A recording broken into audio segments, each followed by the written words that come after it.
Hello दोस्तों, welcome back to my channel. और दोस्तों मैं लेके आया हूँ आपके लिए इन्वेस्टमेंट फंडामेंटल ऑफ इन्वेस्टमेंट की नई वीडियो। शायद ये यूनिट नंबर 4 है। 1 मैंने करा दी है और 5th मैंने करा दिया है और ये यूनिट नंबर 4 करा रहा हूँ। इन 3 यूनिट से आप इतना तो है आराम से सुकून से पास हो जाओगे। तो दोस्तों इस यूनिट में हम सीखेंगे सिर्फ न्यूमेरिकल। थ्योरी मैंने इसलिए नहीं बताई क्योंकि पहले न्यूमेरिकल ज़्यादा कर लोगे तो ज़्यादा चांसेस हो जाएंगे आपके पास होने के, ठीक है। और इसे कराने का रीज़न एक ये भी है कि अभी आपने रिसेंटली सीखा है एक्सपेक्टेड रिटर्न और एक्सपेक्टेड रिस्क निकालना, और इसमें भी सेम वही निकालना, बस हल्का सा अंतर है, ठीक है। तो दोस्तों चलते हैं हम काम पे। अब काम पे इन द सेंस अपने वर्क पे। करना क्या है देखो, सुनो, मैंने एक एग्जांपल लिया है और एग्जांपल से पहले समझाना चाहूँगा इस चैप्टर के बारे में कि कुछ चीज़ से किस फॉर्मूले से क्या निकलता है। तो देखो इसमें क्या होता है, हमें पोर्टफोलियो करना है। क्या करना है? पोर्टफोलियो। वो फोटो वाला पोर्टफोलियो नहीं, पोर्टफोलियो इन द सेंस कि इन्वेस्टमेंट का एक पार्ट होता है कि जिसमें हम कभी किसी कंट्री में इन्वेस्ट करते हैं अगर, तो हमारे पे उस कंपनी में इन्वेस्ट करने की अथॉरिटी होती है, लेकिन हमें अथॉरिटी नहीं दी जाती, अधिकार नहीं दिए जाते, उसे बोलते हैं हम पोर्टफोलियो, ठीक है। तो दोस्त चालू करते हैं कि अगर पेपर में आया तुम्हारा कोई क्वेश्चन कि भाई एक पोर्टफोलियो करवाया है एक इन्वेस्टर ने, उनका प्रपोर्शन ये है, प्रपोर्शन रेशियो उनका ये है, क्वेश्चन में जरूर दिया होगा, याद रखना कि क्वेश्चन में बोलेगा कि दो पार्टनर, मतलब एक बंदे इन्वेस्टर है, उसने 2 शेयरों में इन्वेस्ट कर रखा है या 2 पोर्टफोलियो में इन्वेस्ट कर रखा है, उनका रेशियो ये है। तो जो रेशियो दिया होगा इसमें पहले तो रेशियो पे ध्यान देना, और दूसरी बात इसमें उस कंपनी के जो पोर्टफोलियो है उसका एक्सपेक्टेड रिटर्न और एक्सपेक्टेड रिस्क दे रखा होगा, और साथ में देखा होगा कॉरलेशन। तो समझते हैं क्या है। देखो सबसे पहले एक्सपेक्टेड रिटर्न निकालने का पोर्टफोलियो का फॉर्मूला क्या होता है, अभी हमने बताया था रिटर्न का, उसमें फॉर्मूला क्या था, आर बार करके था।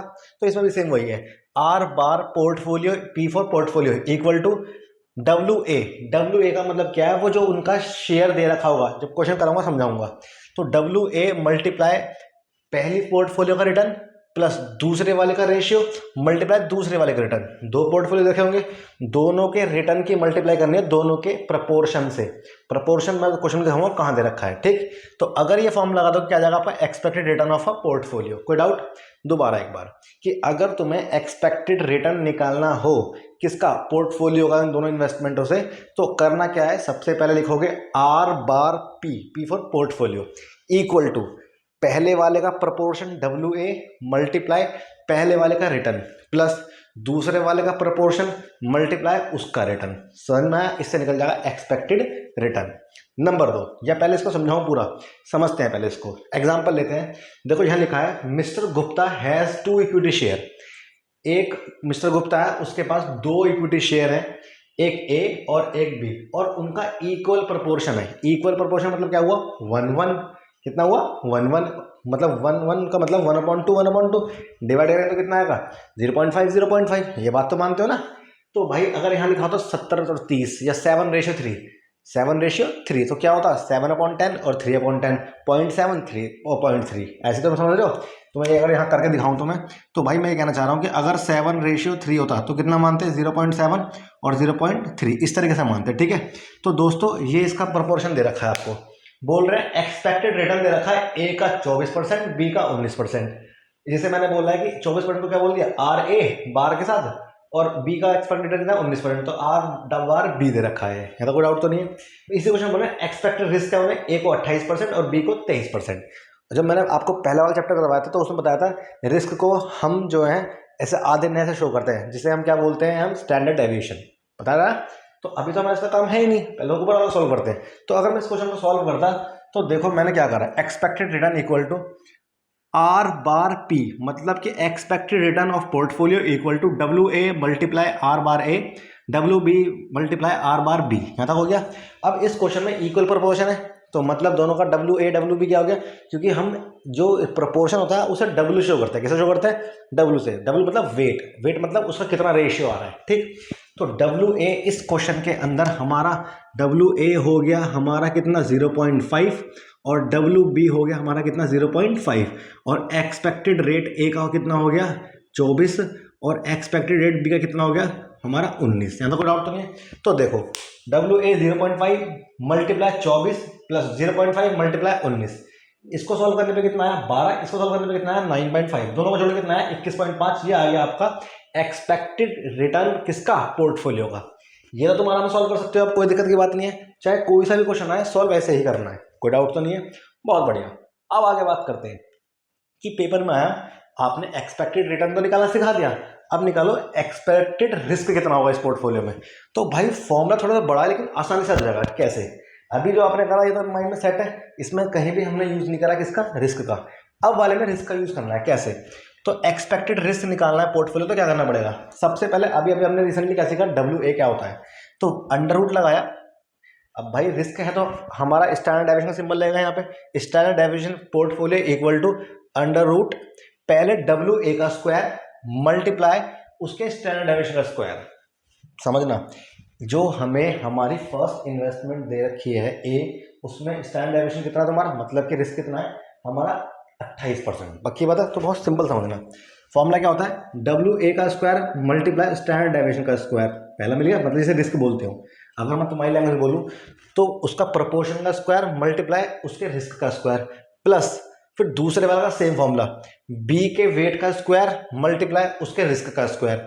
अब तुमने बचपन में फॉर्मूला पढ़ा हुआ A² plus B² plus 2AB पढ़ा है ना, वही सेम लगाया हमने। देखो पहले वाला का स्क्वायर हो गया, फिर दूसरा का स्क्वायर हो गया, plus 2 multiply WA multiply WP, ठीक है, फिर मल्टीप्लाई रिस्क A का रिस्क B का, और एंड में लिखना R। ये एंड वाला R मत भूल जाना लगाना, ये बहुत जरूरी होता है क्योंकि इसका यूज होगा, क्योंकि ये होता है कॉरलेशन। क्या होता है? कॉरलेशन। तो अब बात करते हैं फॉर्मूला क्या था।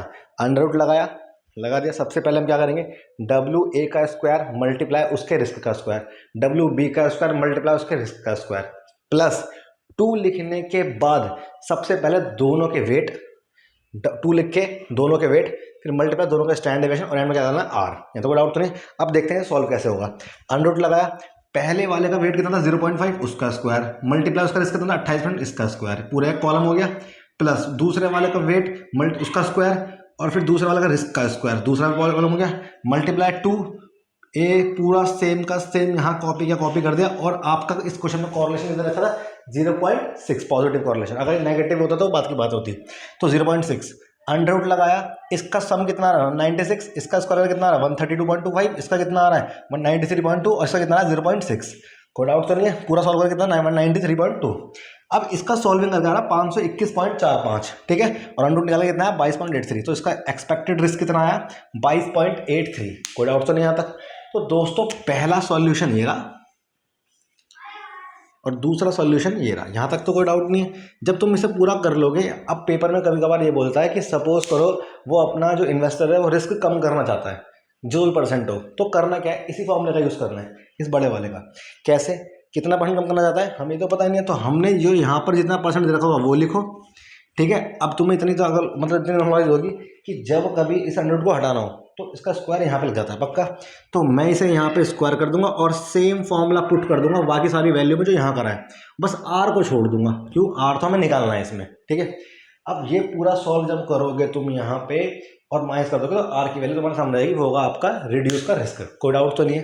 तो दोस्तों अगर ये वीडियो समझ में आए तो इससे ज़्यादा आप शेयर कर देना और इसको ज़्यादा समझना, क्योंकि मैं इसके टेलीग्राम के टॉपिक में आपको इसको न्यूमेरिकल भेज रहा हूँ। उनकी प्रैक्टिस करो, जितनी ज़्यादा प्रैक्टिस करोगे उतना ज़्यादा माइंड में सेट हो जाएगा। और 10 नंबर से कम ये क्वेश्चन आता नहीं है पेपर के पॉइंट ऑफ व्यू से।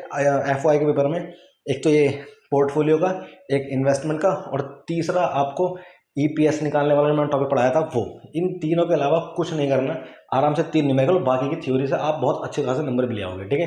तो मिलते हैं भाई नेक्स्ट वीडियो में, जिसमें मैं आपको बताऊंगा इसके थ्योरी को सॉल्व करके कि थ्योरी का कौन सा कॉन्सेप्ट क्या है, ठीक है।